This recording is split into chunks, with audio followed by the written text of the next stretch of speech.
All right. This is actually going to be a fun episode because we're going to talk about getting your real estate license. We're going to talk about getting your real estate license, and is it easy? Is this easy money? And what the process is to getting your license. So let's talk a little bit about that. What does it look like, Randy, to get your real estate license? First of all, it looks easy. It looks like you go out, you take 70 hours, 75 hours worth of training, and before long you're licensed, and suddenly you can go out and sell real estate. And that's where I think the big misconception in real estate begins, where people think, it's so easy to get in, so it must be so easy to do, and it's not that way at all. So, the first thing you have to do is take your two basic tests or courses, the fundamentals and practices course, and then sit and take your exam. And once you pass the exam, you're really not ready to do anything because the exam does not teach you how to sell real estate. It teaches you basic things about real estate. Like what? Well, it teaches you about real estate law, basic things about how many square feet are in an acre and how to do different calculations as far as mortgages and those types of things. And it tells you how many people are on the real estate commission, and if you need to know that, you're probably already in trouble. Yeah. You have to know who's on the real estate board. But there's a lot of basic fundamental information to get into real estate, and then once you pass that test, you have to learn everything from scratch at that point. Everything begins new. So the licensing does not really prepare you to sell real estate at all. Yeah. And I know the amount of hours in those courses, it's right around, it is 75 hours. So that's the amount of pre-licensing education that you could do. You could either take that online, which is how I did it about 5 years ago. And I got that done in about 2 months or so. And then you sit for the state and then just like the national test. Now I know that I think I passed the state and I had to take the national twice. I don't know, not a very good test taker, but that's okay because it doesn't translate to if you're a good realtor or not. That's right. The real estate test is pretty deceiving because there are many people that will struggle to get through the real estate test. And once they're through it, they think, okay, now I'm all ready to sell real estate, and you're not ready to do anything. Yeah, absolutely. All right, so that cost, so if we're going to talk about, I want to get into real estate, what are the costs for real estate? So those licensing and tests are right around like $600 to $700, essentially. If you take a couple extra courses to kind of help you get through that, that's probably why you're around $700. So what other costs are associated with, I guess, getting started or just being a realtor in general? Well, there's the licensing exam costs, and then as soon as you have your real estate license, you have to decide which real estate broker you're going with, and then there'll be fees associated with that. You're going to have to sign up for the MLS if you want to be in a actual actively selling rather than being in a referral network. We'll talk about both of those things. If you're going to be actively selling, you're going to need to be a member of the National Association of Realtors, the Pennsylvania Association of Realtors, the local real estate board, the multiple listing service, and then whatever cost the individual company that you're going with is going to assess, as far as what you need for signs and cards and all those sorts of things. Okay. Yeah, so a couple $100 for signs, like $100 for cards. As far as the MLS, that is definitely vital. You need to sign up for that. That is a fee quarterly that you get for around like $150. Yeah. I usually tell people $1,500 is pretty much going to get you ready to roll, as you're starting in real estate. And again, 75 hours and $1,500 doesn't sound like a lot of money to suddenly be, getting a 6% commission on a $500,000 house. And you do that math in your head and suddenly you think, wow, this is a no-brainer. Yeah, absolutely. And then I guess the other thing that, we're talking about, being a realtor versus a real estate agent, that was something that I decided because I was first getting started. There's obviously, it takes a little bit of time to build your business. We'll get into that. But that was kind of my decision was I waited about a year or so to become a realtor, just because there's other fees associated with that. I think it's like around $1,000 a year or so to kind of be a part of that, have access to their tools and whatnot. Right. The National Association of Realtors has the designation of Realtor, which is a trademarked name. And if you're going to consider yourself a realtor, you have to follow certain standards and practices, professional standards and practices that are in there. And there's associations that you become involved with that help with all types of things. So most people that are practicing real estate are licensed realtors. So I think it's a wise thing to be a member of the boards, because there's a lot of benefit that comes out of becoming part of a realtor board. Now we've got our license. We need to pick a broker. So there's a lot of like, oh, where do I go? I know a lot of people at Keller Williams is a big name. Remax is a big name. I was at Remax for a couple of years to start out. You were at Remax. You've owned a couple different companies. What should someone who is getting into the business really think about when they're interviewing to be a part of a brokerage? They should really sit down and talk with, a large company, a small company, a franchise, an independent, and really start looking at what the different companies offer. I've been worked for both an independent. I was an independent, and I work for a franchise, and each of them has benefits to it. So you have to decide what it is that you're looking for. Are you going into this full time? Are you going into this part time? Are you going to be a referral agent? What are you going to do? There's a lot of different variables to look at. How close is the office to where I'm at? What type of support does the broker offer? Is the broker actively involved with training and getting involved with your transactions? Is there a manager? There's a whole lot of different features that you're looking at with different companies. Yeah, and I think anybody who's getting into real estate, in most cases, this is going to be a second career for them. So you sort of got to look at, what are my skill sets? What do I really need from a broker? Because you just can't get out there and go sell real estate. Like, there has to be some level of communication with the broker or with the educator of the office. Some offices have like weekly training. Some people will decide to join a team and they'll get training that way. Really, I think the question is, what type of person are you? What do you really need? And you almost got to ask yourself that question before you go into real estate, because, you got to figure out your day to day. Yeah, I think sitting down and talking to somebody to help you understand, which are you? There's basically two types of people. There are business generators and business managers. There are people that can go out and just generate all kinds of business, stir up all kinds of business and bring it in.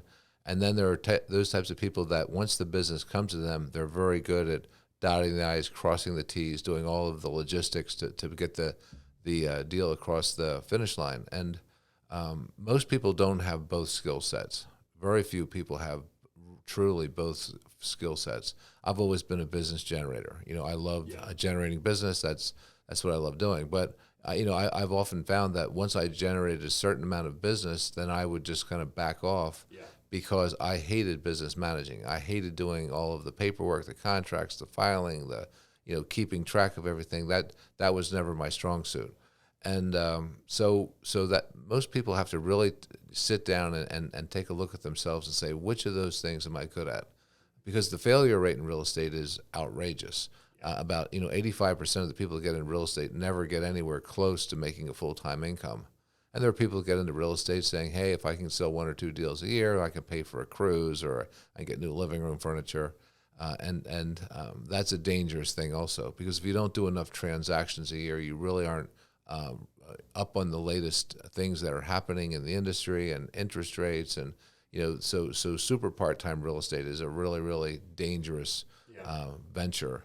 You just find yourself wandering into transactions and having no idea what you're doing. Yeah, and then, that speaks to just professionalism in general. Not treating it as a side hustle, because who you're working with, they want your full attention. This is the most expensive property they've probably ever bought or selling. So for someone to be like, I'm doing this for the cruise or whatever. Yeah. It's a very money-focused rather than service-oriented way of looking at it. Right. So, I mean, you wouldn't hire a doctor or an attorney that says, hey, I'll do 1 or 2 deals a year and I'll go on a cruise, or I'll get new living room furniture. It's like, wait a minute. I want somebody that's really going to be watching the store, that knows what they're doing. And there's so many times I see people just think, well, I'll just do a deal here, a deal there. If you're going to do that, that's the best time to get into a referral network. What's that? And a referral network is, rather than being a full licensed real estate agent, we are a fully licensed real estate agent, but you're not an active agent. You're not giving people the values of their homes. You're not filling out contracts, doing all that. You're affiliated with a real estate company, and you have your license hanging there, and you bring contacts in and you give them to the real estate agents that are actively working, and then you get like a 25% referral off of the transaction. So on a $300,000 deal, if it's a 6% commission, that's $9,000. So on the $9,000 side of the transaction that you referred into it, you'd get 25% of that. So you'd make between $2,000 and $3,000 just for giving the information to somebody. So if you're going to be part-time in real estate, the best way to be part-time in real estate is to be a referral agent. You don't have any MLS fees. You don't have any association dues. You don't have any of those things. It's a very affordable way to be associated with in the real estate business, and that's a good way to make money, because now you are purely a business generator. You go out there, you hand the name in to somebody, and you get a check for basically doing nothing, and you have no liability. Yeah. If anything goes wrong, it's a really safe way. But just to have your license hanging with a real estate broker, all of the fees that are associated with that, if you're not selling, I mean, you're just paying a lot of money for nothing. Yeah, absolutely. And there's definitely different splits when you join a brokerage. Obviously, a broker knows they're going to have to put time into you in order for you to be successful. Some people also, you talk about having a financial plan, like money saved up, because this is not you've always described it to me as it's a desert to get to the Right. end. And it takes time. So you need to have money saved up or some type of plan, because either you're the one who's putting your time or your money into the business, or you need to find someone who's going to put the money into the business to get you those leads. So what are some of the ways that, if you don't have the money and you want to get into real estate, where should you be looking to kind of hang your license? Who should be working with? If that's the concern is, currently I don't have any money. I need someone to help me generate, aside from my sphere of influence. Referrals are going to be one of your number one things. Obviously, you got to work your sphere of influence. But aside from that, let's get going. I need to get a couple deals on the board to make this worth it, to make it worth it for my family. Well, I think the best way is to get into a referral network. Come in and you refer a couple deals in. Many times people are kind of greedy. They're thinking, well, I want 100%. I don't want just 25% of the deal. Sure. So I would rather do that. And I think the best way to get in is in a referral network. And then you have some cards, you're handing them out, you're watching somebody that's very experienced doing what they're doing. And so you can, as a referral agent, you can go along, you can watch the entire process, you can learn as you're going. And, letting a professional handle it, like if your grandmother's selling her house, it's like, well, my grandmother will pay me 100%. Well, yeah, she'll pay you 100%, but you really don't know what you're doing. Mm-hmm. And I've seen people really, a family that, we love them dearly, so we're gonna give them the real estate transaction, and it gets really ugly. If you don't know what you're doing, I mean, real estate's a problem-solving business. Yep. I mean, how many times have you heard me say that? A lot. More often than you like. And you earn your money not by finding buyers and sellers, but by getting the transaction across the finish line. Mm-hmm. So being able to solve problems. If you don't like problems, then don't get into real estate. Yeah. Real estate is a problem-solving business. That's all you do, is solve problems every step along the way. Mm-hmm. Yeah, I think so referral. The idea with that is, I probably have a full-time job. I want to get into this. I want to get the income up to the point where I can feel like I can kind of spread my wings and, go out there, quit the day job, do this. What about someone who says, I want to do this full-time now? I don't want to be a referral agent. I actually want to be out there. What should getting back to the broker interviewing process, should I go on a team? I know there's some good teams out there. What do they provide to those people who are young and go-getters who don't have the money? They need the lead source. Well, the team's going to want to know, are you a business generator or a business manager? Because the team needs both aspects, for it to succeed. So the team's going to want to know, what is your strength? And then they're going to kind of try to put you into that slot, and that will be your part of what's going on. And then every team is going to have its own split. How much money am I going to make? Am I going to make a part of the entire team, or am I only going to make a piece of what I bring into it? And that's when you look at the referral network and you think, wait a minute, this doesn't sound like a lot of money, but I get involved with a team and start realizing what you're making. So, wait a minute, I'm not even making anywhere close to what I would make if I was just on my own, completely independent. So there's a lot, you have to do a lot of mathematics. You have to sit down and really calculate, what does this look like for me if I bring a transaction in, and how much do I get as a referral agent? How much do I get as part of a team? How much do I get, if I were just totally independent? Yeah.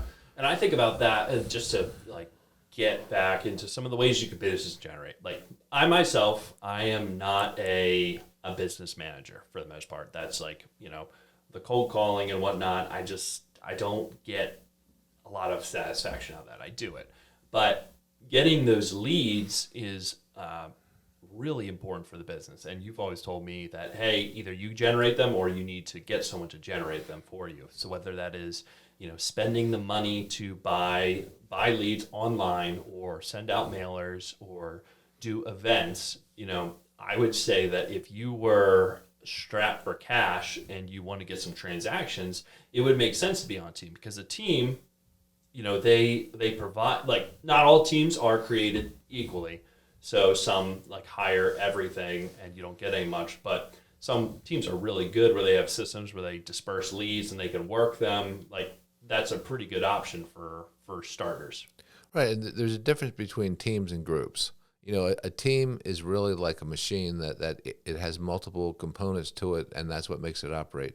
A group is where you are operating within a group of realtors where each of you has your own either geographical area or expertise, and now you want to be part of a group. So some people think, well, teams and groups are the same thing, and they're not. They're not even close to the same thing. A group is ideal for somebody that's been in the real estate business for, I'd say probably 3 to 5 years. You have established business, you know yourself, you know what you need, and then the group kind of shares each of the agents works together. They're really not competing with one another because they each have their own areas or the way they operate. So, do I want to be part of a team or a group? That's something that you should really sit down and talk to somebody and understand what it is. If you're brand new in real estate, don't think of being part of a group because you don't bring anything to the table. Groups want to have other people. It's just like a law firm. If you're going to be part of a law group, they're going to say, what do you bring to the group? What specialty, what expertise? So groups are not a place to start in real estate for sure. But it's something to look at down the line where you say, well, wait a minute, I don't like being part of a team, but I like the camaraderie, the collaboration, and then you can be part of a group. So that's a whole other area. I'm thinking back to when I started and I chose the solo route. I did that. And how did you start out again? When I began, there were no teams or there were no groups because the real estate broker really was in charge of everything. The real estate broker did most of the advertising. The real estate broker had office staff that took care of all of my paperwork, so I didn't have to do a lot of paperwork. So it was a completely different age. But what happened when RE/MAX come up with the 100% commission idea? The 100% commission, everybody wants to get 100% commission. Yeah. Why wouldn't you? But for 100% commission, that means the broker's not doing nearly what they used to. A lot of brokers say they provide training, but it's very basic training, and what kind of training are they providing if 85% of the people coming in fail? Yeah. Basically most of the people you can either swim or you can't. And that's the way real estate is. And they say, well, no, we'll teach you all these different things, but we wouldn't have an 85 to 90% failure rate in real estate even if the big companies were good at training real estate agents. And I would argue that most companies are not good at training real estate agents because you have to really take the individual agent and understand what's your strengths, what's your weaknesses. How can we really build you into a successful agent, or put you on a team, or get you into a group. You really have to have a broker that sits down and gets to know you and understands what's the best place for me. Yeah, no, that makes total sense. Brokers really have nothing to lose. If you come in, they don't. You come in there, you hang your license. They have an instructor. They teach you a couple of things. It's like, hey, good luck to you. Yeah. So if you sell, then they make a percentage of what you sell. And if you don't sell anything, well, here comes some more. Sure. I mean, I think about how I started with one of the bigger brands in RE/MAX, and they brought me in based off of a recommendation from you, where they even said, like, Remax's brand is bring in top agents for the most part.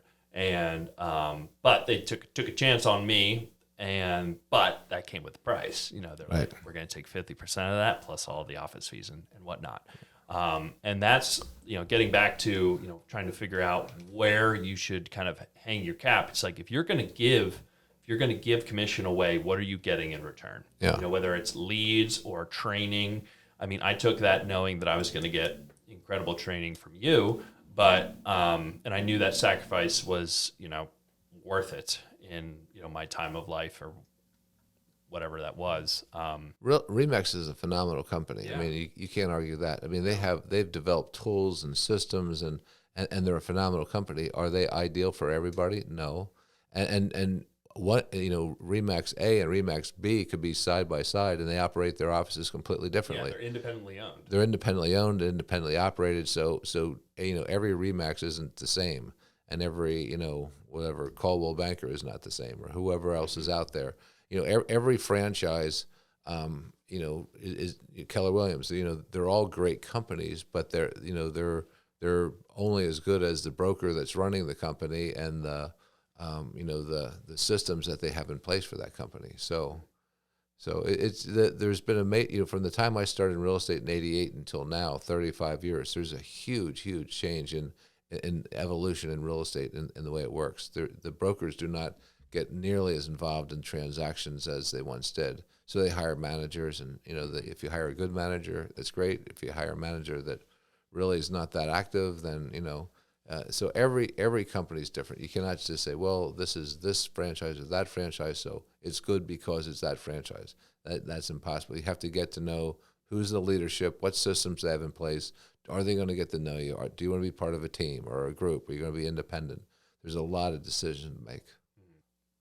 Being an independent agent, what does that actually entail?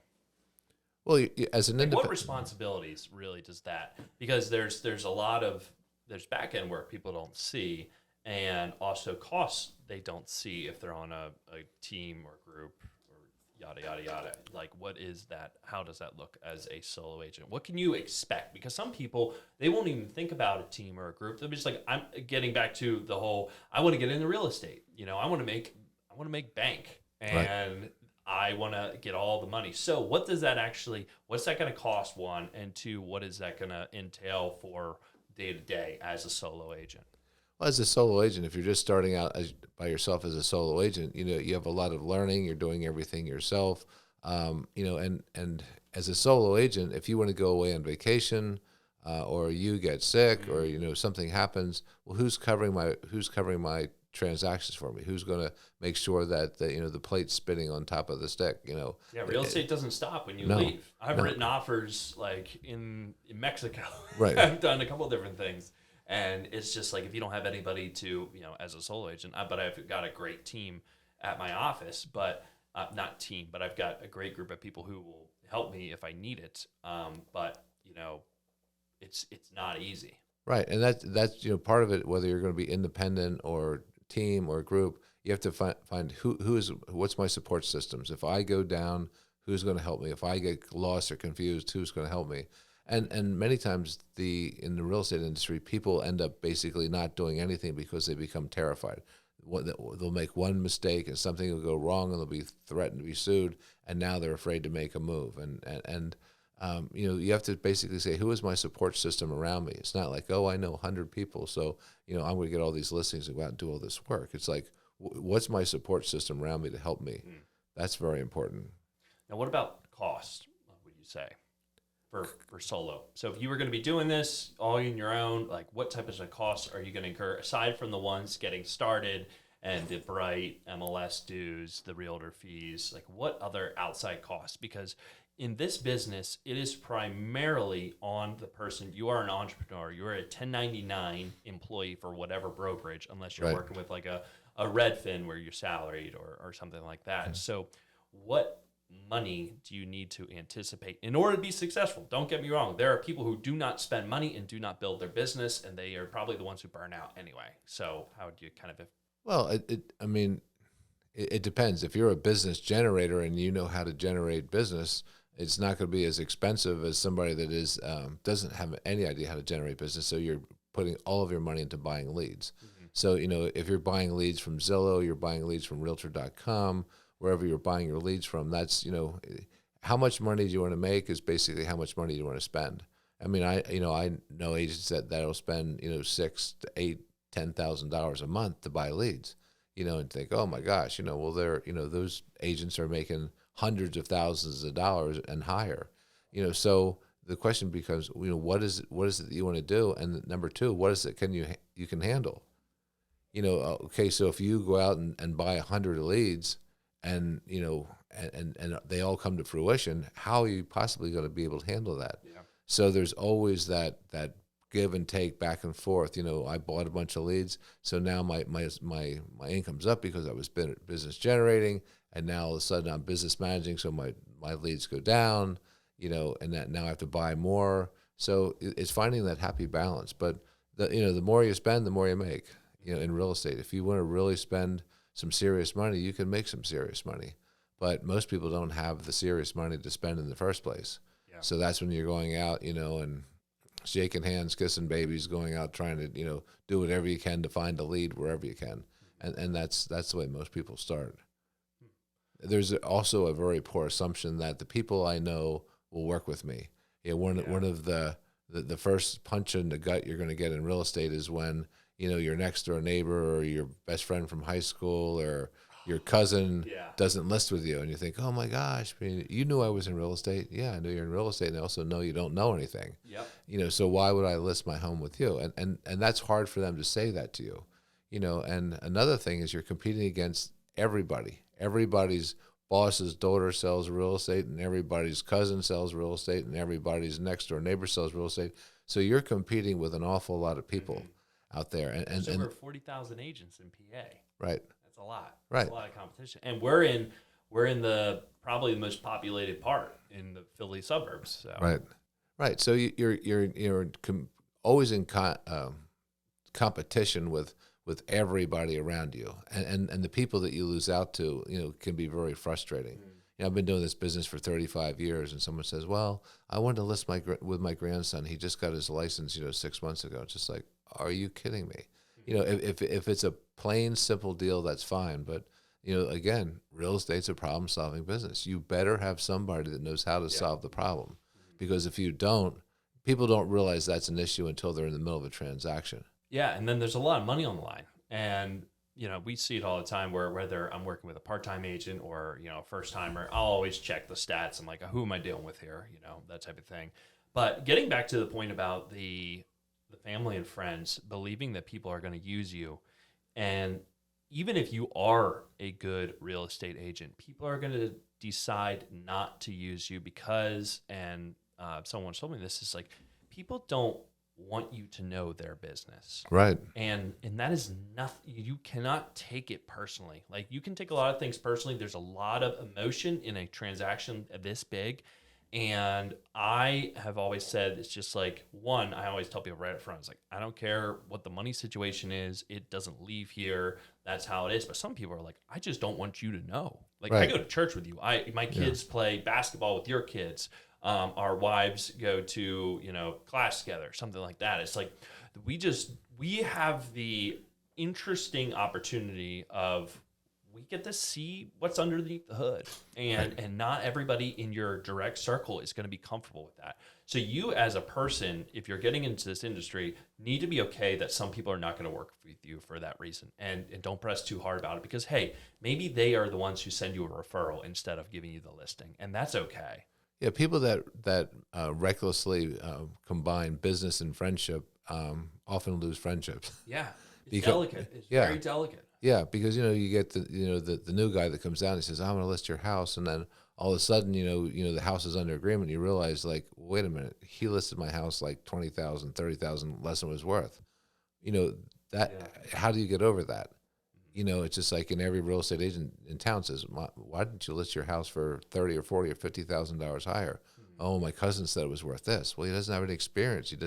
Why are you dealing with your cousin? Mm-hmm. Well, because he's my best friend. Like, it can. I've seen a lot of things go bad in the real estate industry where People have, underpriced houses. And again, when you're getting the real estate, you just pass your license exam. You don't have any idea how to price a house. You know nothing. An appraiser needs 2,500 hours to become a certified appraiser. So the bank wants to make sure that the person that is putting a value in that house has 2,500 hours of appraisal experiences. So you're a brand new agent, you've never sold a house in your life, and you're going to go out and put a value on a house, and you have no hours of experience. That's insane. But yet it happens all the time. And if overpricing your house is a big mistake, underpricing your house is a big mistake. So if you have people that don't know what they're doing, that's a big problem. And you want to talk about hard feelings, like, whoops, I messed up $25,000. How many of your other friends have made $25,000 mistakes in your life? It's a big factor to look at. And not to mention, you get paid for your mistake right. in some cases. Right, yeah. The fact you're like, my goodness, like, we sold our house for, well under, and such still made a killing on this. Right, yeah. And that can cause some resentment. So, yeah, I think it's easier. I've found that it is easier to sell to individuals you do not know, and honestly, you become friends with them because it's a very intimate process, whether you're buying, selling. I've made many friends because of this business, and that's kind of a neat part. But it is a delicate line when you are working with friends, because if you're good at your job, like, it's going to be easier, obviously. If you don't make as many mistakes and you're upfront. I'm always big on managing expectations from the beginning. We explain everything so no one feels like, well, Quinn, you didn't tell me that. Right. Type of deal. And that's the type of person I believe you need to be in general in this business. But, it's not always the case. Right. And when the storm clouds come on the horizon, these people have hired you, they're paying, $15,000, $20,000, $30,000 for your services. And it's like, you better know how to steer the ship in a storm. Yeah. Because if you don't, things go really wrong in a real estate transaction. And getting back to, just again, if you're starting out, what are your tools in your toolbox? Who are you going to?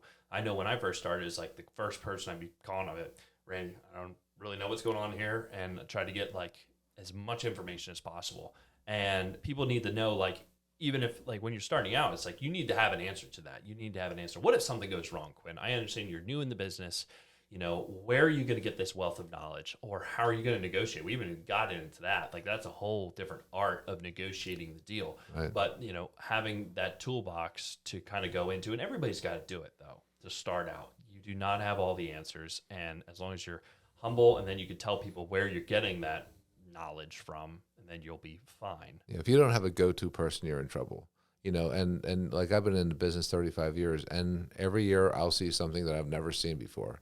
It might be similar to something I've gone through before, but when you're starting in the business, there's so many things that can go wrong. There's so many things, that first-time situations that you run into, that you've got to be prepared for. And experience in real estate is priceless. Having somebody that say, this isn't my first storm. I'm not running around screaming, we're all going to die. Yep. Everybody just take it easy, calm down. We'll get through this. And understanding how to do that's important. Yeah, having that level of calm through the entire transaction, not letting your buyers or sellers know that you might actually be a little bit nervous. That helps them kind of understand the transaction, understand this is just business in a lot of cases, and people are going to get cold feet on the other side here and there, and like, how are we going to respond to that? Right. But all right, we got a few more things. So, the greatest misconceptions of real estate. One, it's really easy money. I think we've sort of answered that question. It's not easy money. It is a lot. You can make a lot of money, but it's not easy money.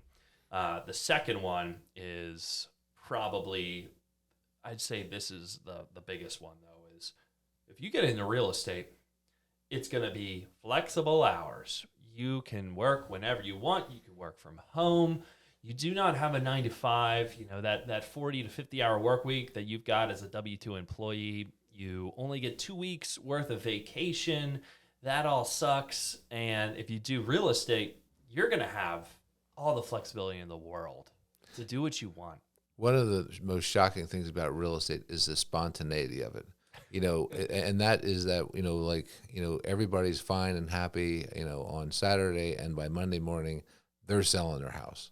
You know, they weren't selling their house on Friday night, but now on Monday morning they're selling their house. And if you don't pick up the phone when they're ready to sell their house, then the next person that picks up their phone gets the listing.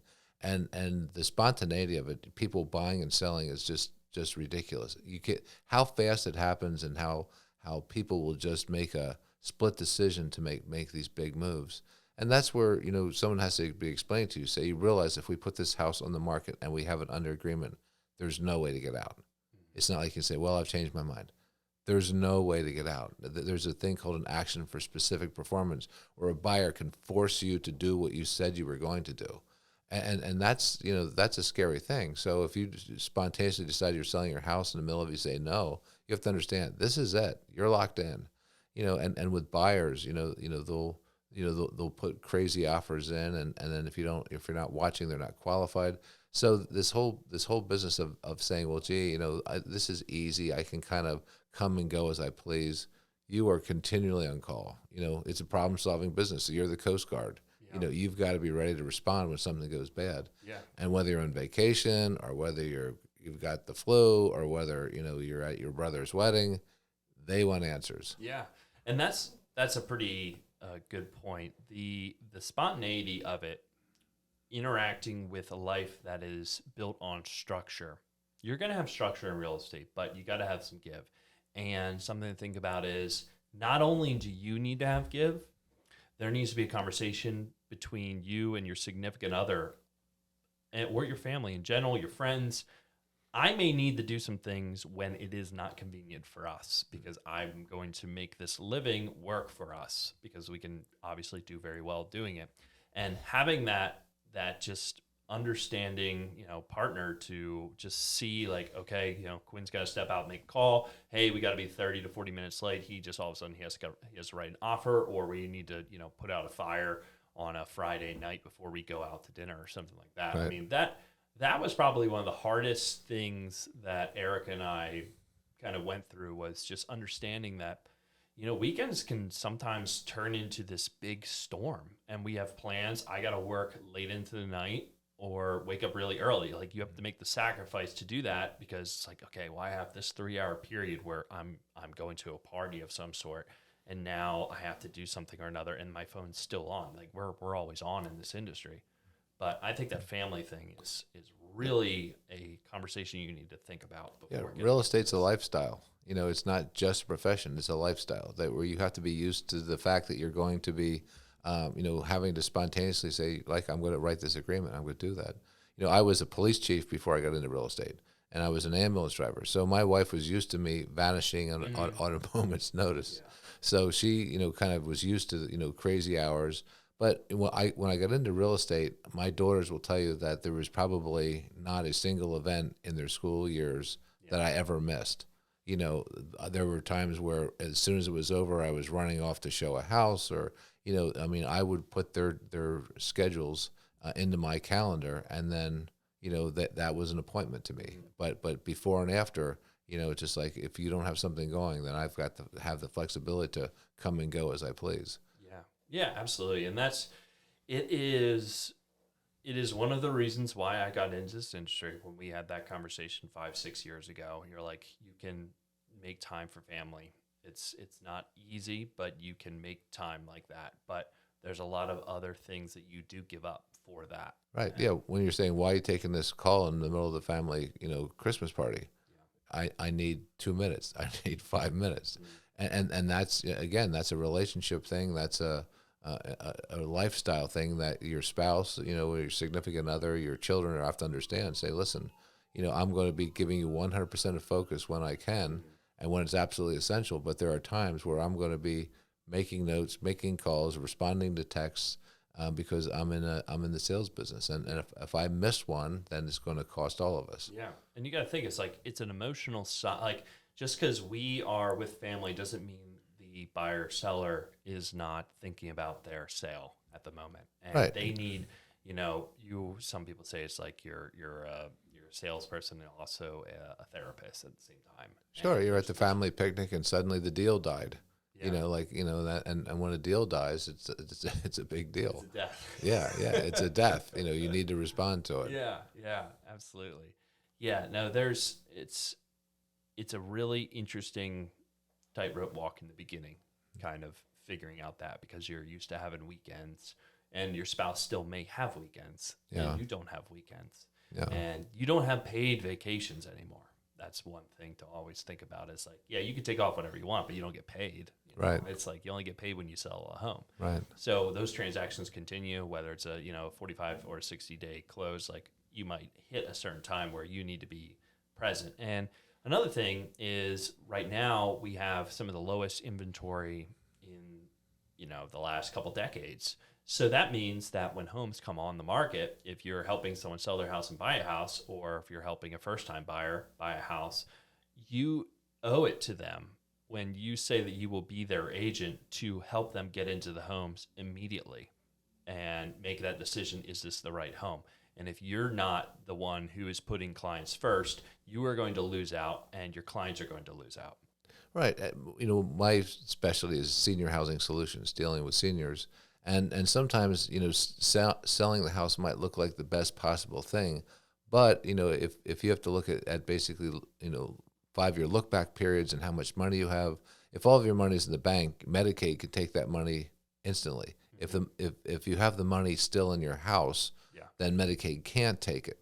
So sometimes seniors have to make some pretty critical decisions, and sometimes it's not in the best interest of the real estate agent, because the real estate agent says, "Oh, I can sell your house." Well, right now anybody can sell your house. Yeah.